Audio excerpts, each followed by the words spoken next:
กลุ่มอยู่มื้อเช้าสิกินใช้ก็เจ้าขึ้นมาส่งมัดหนึ่งแล้วก็มาส่งเงินให้หนึ่งแล้วก็มาส่งเงินให้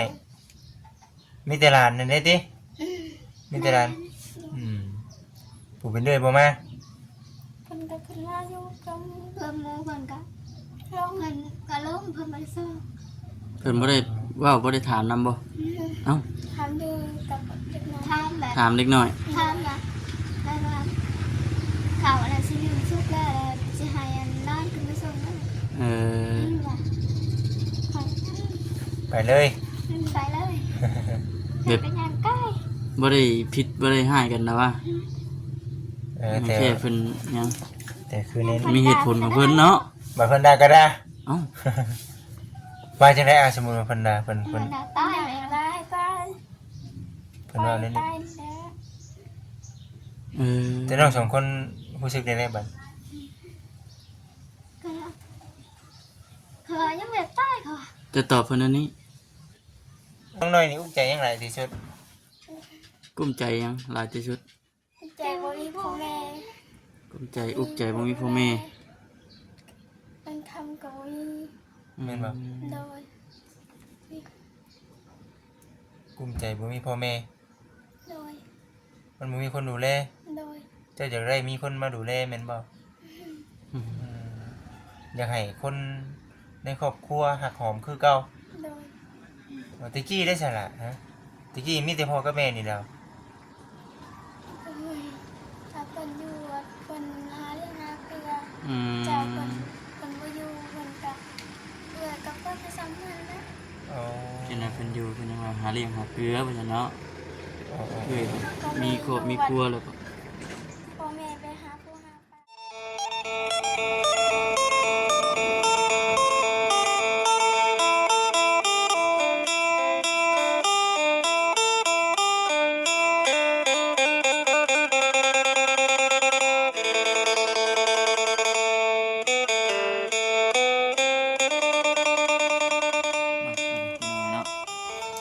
ลาตัดภาพมาบัดอยู่เฮือนผู้ใดอันนี้บ่จิตน้องนุ่มนิ่มเฮือนน้องนุ่มนิ่มพี่น้องเนาะน้องผู้ที่ว่าเพิ่นนั้นเราขออนุญาตนำพี่น้องเพิ่นพิการบ่พิการน้ำแข็งน้ำขานี่แหละพี่น้องเนาะอันนี้ก็เป็นเทื่อแรกของบ่าวคำพี่น้องบ่เคยเข้ามาจักเทื่อมื้อนี้เป็นมื้อแรกพี่น้องเนาะได้พากันขึ้นมาจอบมาเยี่ยมมายามเบิ่งก่อนว่าซั่นคือได้ยินข่าวๆว่าคือว่าได้ยินข่าวๆว่าทั้งผู้เป็นพ่อกับแม่เพิ่นน่ะเสียเบิดบ่จิตแม่นแล้วเพิ่นเสียชีวิตไปแล้วพี่น้องอยู่นำกัน2คน2พี่น้องว่าซั่นจังไดก็มีแต่ว่าเข้าไปติดตามเบิ่งนำกันพี่น้องเนาะเป็นจังไดว่าซั่นช่วงหลังๆนี่ก็คือเห็นข่าวๆอยู่ดอกพี่น้องทำบ่คำก็เบิ่งข่าวๆนะเห็นคลิปของบ่จิตเพิ่นแล้วก็ของไอรีนั่นแหละพี่น้องเนาะเอาก่อนอื่นก็มีแต่ว่าทักทายสบายดีเด้อพี่น้องเด้อเนาะทักทายสบายดี FC กันเบิดทุกคนพบพ่อกันดีคือเก่าเถอะเพื่อนซ่านกันนี่แหละพี่น้องเนาะเป็นสมอยแท้บ่จิตไปเรื่องไรบ้านนี่สบายดีเด้อมาเนาะพี่น้องสบายดีเนาะนี่ที่ผมกินปุ๊บเนาะมาตอนน้องเข่าเบิดซะเนาะเข่าเบิดหรือว่าเข่าโบกไข่ไม่ใช่นี่เป็นของซุกไม่ใช่เป็นชื่อของซุกโอ้ยคือเงาแท้นี่เงียบเงาแท้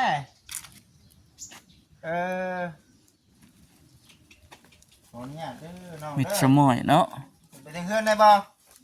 ได้เนาะอ๋อมาคือขึ้นถึงเพื่อนได้ใช่นี่อึ๊บขอเนี่ยโอ้ยน่ารักขึ้นมากสบายดีนั่งเฮี้ยงกันได้บ่อีหล่าขึ้นเทิงได้บ่เบิ่งก่อนเจ้าขึ้นน้ำเมื่อได้บ่ไปลองคนนี้เป็นเอื้อยแล้วคนนี้เป็นน้องเนาะขอเนี่ยเด้อขอเนี่ยนะเฮ็ดเด้อขึ้นไปอยู่น้ำเมื่อด้วยฮะ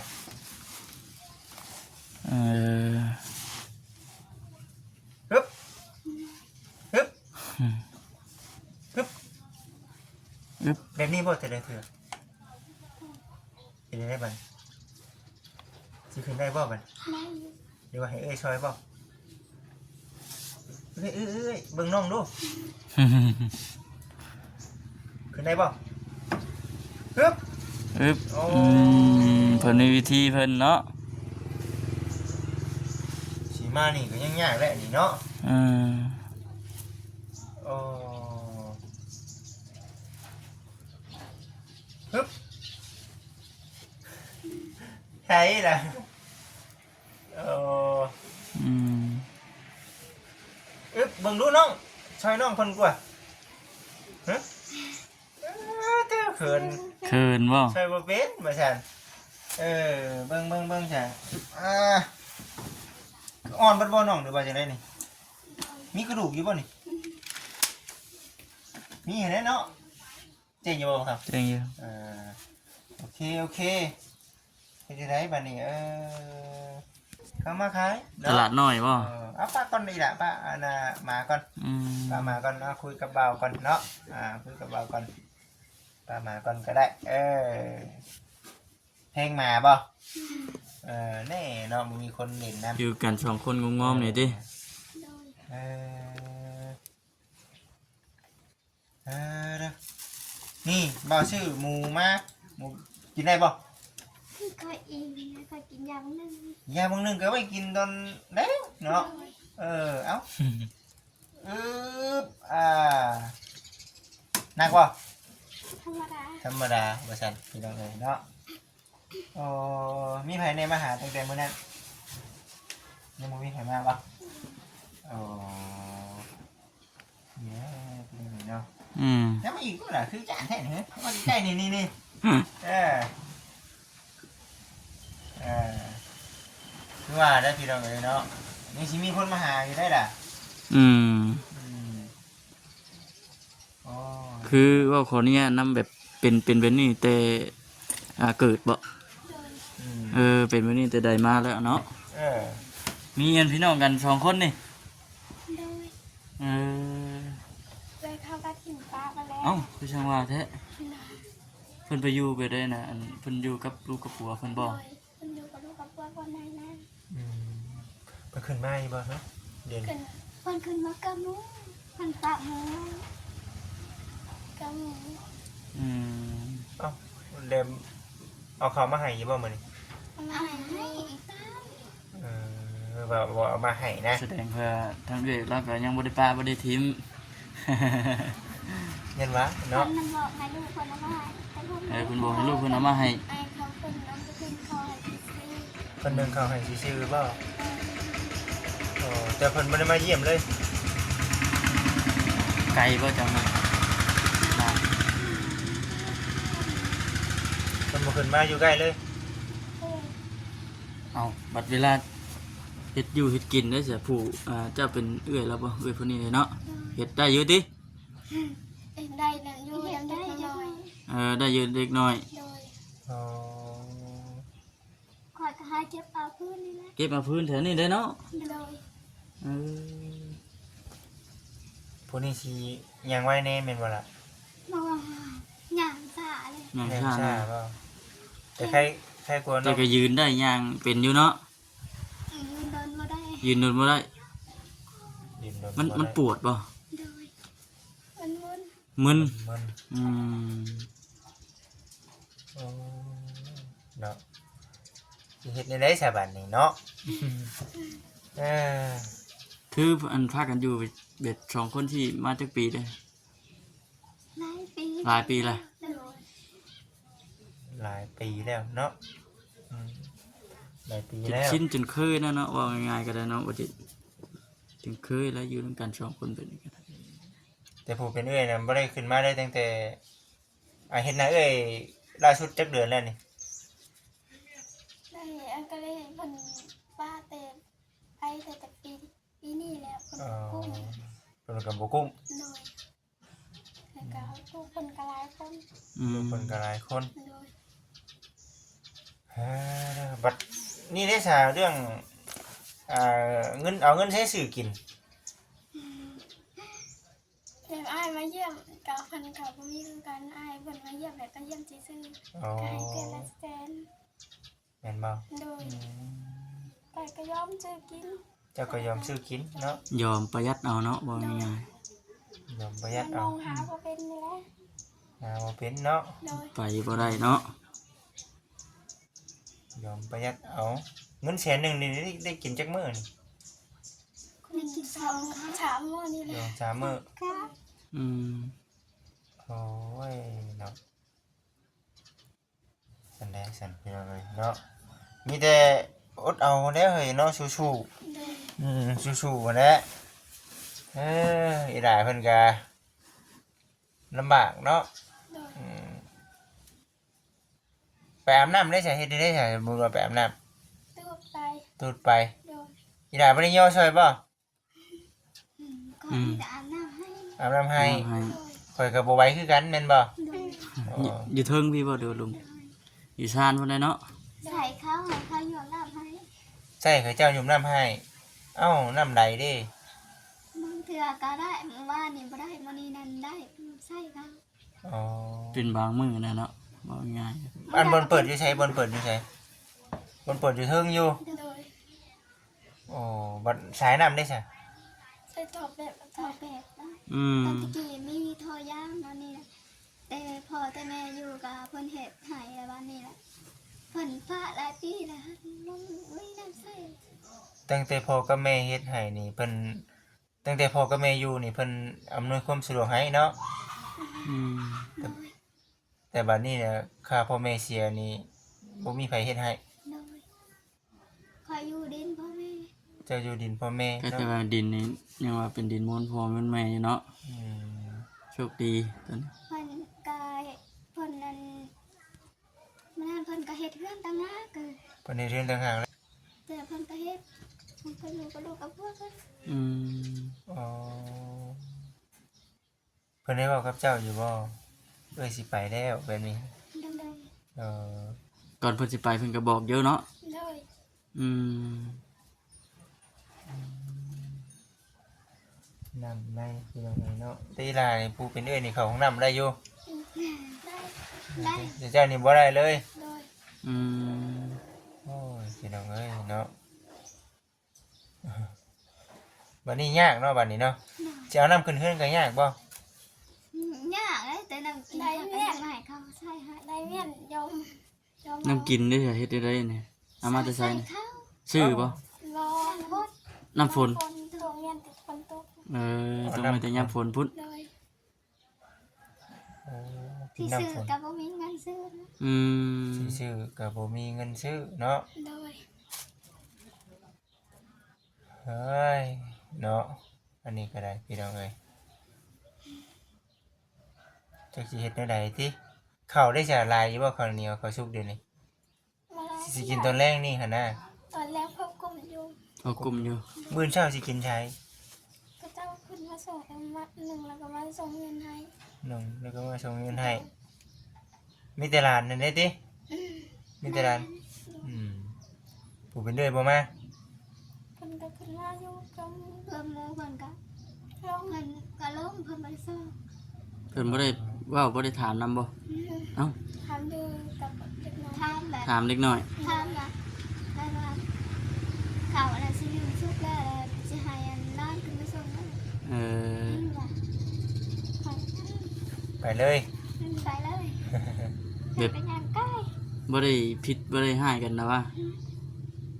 แต่ แค่เพิ่นยัง แต่คือเน้น มีเหตุผลของเพิ่นเนาะ บ่เพิ่นด่าก็ได้ เอ้า ว่าจังได๋อาสมมุติว่าเพิ่นด่าเพิ่น มันตายเลยตายตาย เพิ่นว่าเล่น ตายแล้ว เออ แต่น้องสองคนรู้สึกได้ไดบัด ก็เขายังแบบตายเขา จะตอบเพิ่นอันนี้ เออ เอ้าคือว่าจังซั่นเนาะเอื้อยแท้ๆนี่บ่ โดย มีอันพี่น้องกัน3คนนี่บ่ หาคน 5คน โดย เอ้า แต่ว่าทั้งน้องเพิ่นสองคนนี่ได้แบบลำบากที่สุดเนาะ อืม คนหนึ่งก็เอาพวกกับลงก็พออยู่ไหนอยู่นะคนหนึ่งกับสองคนกับหายไปเห็นงานที่สวรรค์ อืม น้องเอาน้องไปอยู่น้ำน้องจะ อืม อ๋อ มาอยู่มาเยี่ยมมายามดับถึงกันมา มาเยี่ยมมายามเพิ่นก็มื้อเนาะ โอ้ย โอ้โอ้ยเนาะอดเอาแล้วฉลาเอ้ยเนาะสู้ๆหั้นแหละแต่หลักๆมีเงินน่ะบอกเขาแบบนี้แม่นบ่บอกเขามาส่ง บ่มีแล้ว สมมุติว่าสั่งอะนะสั่งเครื่องสั่งของสมมุติว่าข้าวน้ำซ้ำปลานี่ อืม สิกินข้าวกินน้ำแบบนี้นะ แนวอยู่ในกินสินะไปว่าเฮาจะ เดี๋ยวเขาเสียเอา เถื่อก็ ร ซื้ ถ อ เขามาขาย รถเขามาขายในรถจักรเขาก็ซื้อ เออ ห้านกับข้าวอยู่บ้านนี่มีบ่ บ่มี บ่มี ห้านเฟอเด้ หันเพิ่นส่วนหลายก็บ่มี ห้านเฟอก็บ่มีมันไกลเด้เนาะแถวนี้เนาะ โดย มันไกลแถวนี้อยู่ในพี่เนาะทางนั้น ก็นี่กับบ้านโตกัน อ๋อดึงไปแน่อยู่บ้านนี่อยู่เฮือนดึงอยู่บ่แถวนี้ ก็เลิกอยู่ อ๋อ เรื่องแบบเรื่องเค เห็ ย น แบบ คำว่าเล็ดมาเอ็นเข้าก็ใส่เขาจนลายบ่มีดอก เออ แต่บ่กล้าใส่หลายแล้ว บ่กล้าใช้หลายติ ดู เอาก็เกรงใจแน่สินะเนาะ แม่ โอ้ยเนาะพี่น้องเฮ้ยเอา เป็นเบิดซองเนาะ เคยโทรอยู่บ่ล่ะเนี่ย เคยเข้ามาอยู่ เคยโทรมาอยู่ ดู ระหว่างเอ้ยกับน้องนี่ไผโทรกูกัน สำคัญ สำคัญ นำกัน โทรสำคัญเนาะบางครั้งก็จนคืออีหล่าละว่าหั่นแหล้วเนาะจนอยากนั่นตัวเองแม่นบ่ อืม มันลำบากจิตใจเดิเราเองก็ได้มาเยี่ยมยามทั้งน้องเพิ่นอีกก่อนมื้อนี้ก็ได้ว่าซั่นน่ะนะ แม่น อืมเฮ้ย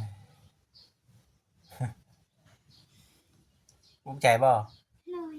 ตอนนี้อุกใจหยังหลายที่สุดอีล่ะน้องเจ้าชื่อน้องหยังก็ หน่อย น้องน้อย น้องน้อย ผู้นี้น้องนุ่มนิ่ม โดย น้องน้อยนี่อุกใจหยังหลายที่สุด กุ้มใจยังหลายที่สุด ใจบ่มีพ่อแม่ กุ้มใจอุกใจบ่มีพ่อแม่ เป็นคำกับมี แม่นบ่ โดย กุ้มใจบ่มีพ่อแม่ โดย มันบ่มีคนดูแล โดย เจ้าอยากได้มีคนมาดูแลแม่นบ่ อืม อยากให้คนในครอบครัวหักหอมคือเก่า โดย ตะกี้ได้ใช่ละฮะตะกี้มีแต่พ่อกับแม่นี่แหล้ว ถ้าเพิ่นอยู่เพิ่นหาเรื่องหาเกลือ อืม จากเพิ่นบ่อยู่เพิ่นก็เอื้อกับเพิ่นไปซ้ำเพิ่นนะ อ๋อ เป็นอะไรเป็นอยู่เป็นยังไงหาเลี้ยงหาเกลือไปซั่นเนาะ อ๋อ เอ้ยมีครอบมีครัวแล้วก็ พ่อแม่ไปหาปูหาปลาครับมื้อหนึ่งมื้อ10ค่ำรับแม่อยู่บ่อยู่ก็บ่มีหยังเลย อ๋อแบบนั้นเนาะ โดย ตอนพ่อแม่อยู่บัดยังว่าพ่อใครๆแน่เนาะ โดย พ่อกับแม่ก็บ่ขออนุญาตนำเราเสียพร้อมกันได้บ่หรือว่า พ่อ คน บ่ ละปี คนละ คนละ ปี ปี ให้เสียก่อนกัน พ่อ พ่อ พ่อเสียก่อน โดย อ๋อตามมาเลยแม่ปัน โดย แม่เนาะ แม่ก็โซก่อน แม่น่ะสู้ก่อน แม่โซก่อนแต่ว่าเพิ่นบ่ได้ยังบ่ได้เสีย อืม แต่พ่อโซก่อน พ่อน่ะสู้ก่อน โดยพ่อโซนั้นเป็นเนื้องอกน้ำใส อืม และปาดอยู่ที่มูกแหลมมาแล้วพอดีเพิ่นก็เสีย ปันแม่ได้จ้ะ แม่กับปาดอยู่ทุ่งดี มีแต่คนปาด โดย โอ้ยเนาะภูมิใจที่สุดนี่คือบ่มีคนดูแลเนาะ โดย เออ ลำบากเนาะ ทั้งน้องเพิ่นนี่คือภูมิใจที่สุดตัวนี้แหละพี่น้องเอ้ยเนาะอ่านี่ก็เฮาก็มันระยะทางไกลเนาะ แม่น เฮาเดินเทื่อขึ้นมาหานะพี่น้องเอ้ยเนาะเดินเทื่อขึ้นมาหาน้องๆเพิ่นข้าวนี่บ่นึ่งเองได้แล้วบัดนี้ หนังหัวลวกคอยแล้วคอยย่าง หืม เพิ่นหนึ่งกับว่าค่อยแข็งแรงบ่ได้น้ำร้อนลวกเพิ่น น้ำร้อนลวก โดย เอ้าไปเฮ็ดได้ได เขา ต้ม ติ ติดมาหนึ่งเลย เวลาเฮาเฮ็ดเวียกหนักบ่ได้บ่ย่อหนักบ่ได้บ่ ได้กันเล็กน้อย เล็กน้อยติ แบบคอยโยเลย มือนะ เอ มันหลุดมือแล้ว มันหลุดมือ ปั้งอะคอยดิ้นแล้วคอยจ่ายเลย เออ มันสิอันน่ะใหม่เขาย้อนได้นี่ติไฟนี่จู้ได้อยู่ไฟน่ะ โดย อ๋อ คอยยากแล้วเขาบ่มีทานเนาะ บ่มีทาน เก็บฟืนเนาะ แล้วก็ซื้อของกินซุปเอา มีแต่กุงกินสุกเอา โดย คันมาบ่มีเงินซื้อได้ซะ คอยอด เคยอดอยู่บ่ อด ก็อยู่ คอยกระตั้งแก้วกิน ตำแจ่วกิน โดย แบบเคยอยู่บ่เป็นนัวอหยังเบิดสิ คาย เคย เดี๋ยวนี้เด้ กับแต่ย่างอยู่บ่หลาย ถ้าทานที่เมื่อมาให้ ใส่บ้านใส่เมืองเอาให้ โดย เออ คือว่าแน่นอนมันเอาง่ายๆจักสิห่วยหาไฟเนาะ บ่มีบนเพิ่ง เอ เด้ อมันมีบนเพิ่มผ้าใช้นะเฮ็ดแต่ชาวบ้านเพิ่นนี่แหละเล็กน้อยนี่แหละเพิ่นก็ เฮ้ยสู้ๆแน่ โดย น้องทั้งสองคนเด้อ โดย สู้ๆเนาะน้องน้อยกับน้องนมนิ่มมื้อนี้ทางไงเองก็บ่ได้มีหยังหลายดอกเนาะมาเยี่ยมนี่แหละเนาะ มาเยี่ยมมายามเบิ่ง ให้ครับ FC ได้เบิ่งได้เห็นนี่แหละ ยังมีสองคนเนาะ โดย ที่ยังขาดความอบอุ่น แม่น ขาดความอบอุ่นจากครอบจากครัวต้องการคนมาดูแลแต่มันก็บ่มีแล้วมันบ่มีแล้วอยากให้เป็นคือเก่าอยู่ แต่ว่าบ่มีแล้วแม่นบ่ล่ะ แม่ อืม น้องน้อยขึ้นหลายบ่มันขึ้นหลายนี่เนาะ โดย อืม คิดหยังตอนหึ